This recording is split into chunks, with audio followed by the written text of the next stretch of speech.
Hi there. Today I want to talk about PCOS, another super common condition affecting about 1 out of 10 people with ovaries. Now, PCOS stands for polycystic ovarian syndrome. And like any syndrome, that means that there's going to be a series of qualifiers and you need to have a certain number of them to qualify for having this syndrome. In this case, there are 3 main things that they look at and you have to have at least 2 of them. The first criteria is where it gets its name from. The ovaries have to look polycystic, or like they have multiple little cysts all over them when you look at them with an ultrasound.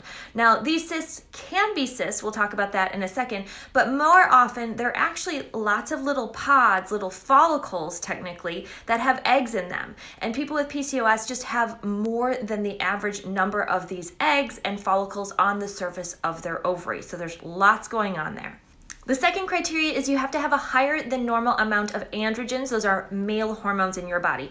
This can be diagnosed via a blood draw, but it can also be just observed by saying you have these certain symptoms that show you have more male hormones in your body than you ideally should.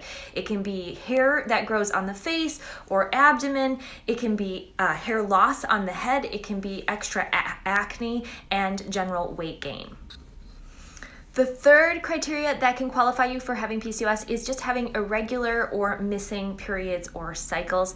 This is because all those extra follicles and pods on deck and or that extra androgen hormone in the body confuses the feedback loops, which I've talked about in other videos, and it kind of shorts out the body and says, am I supposed to be cycling or am I not? Have I already ovulated? Do I need to grow any of these follicles or have I already done that?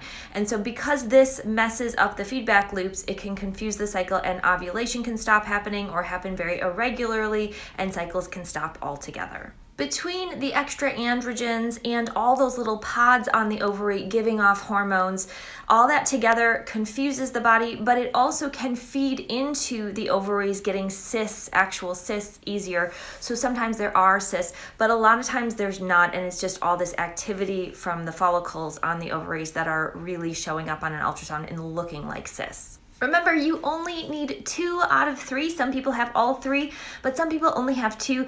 In fact, when you have polycystic looking ovaries plus skipping irregular cycles but don't have high androgens, that is often referred to as atypical polycystic ovarian syndrome because it doesn't look on the outside like those high androgen kind of cases of polycystic ovarian syndrome will look. So that is definitely an option here too. So that's your PCOS basic information. I'll follow up with more information in other videos soon.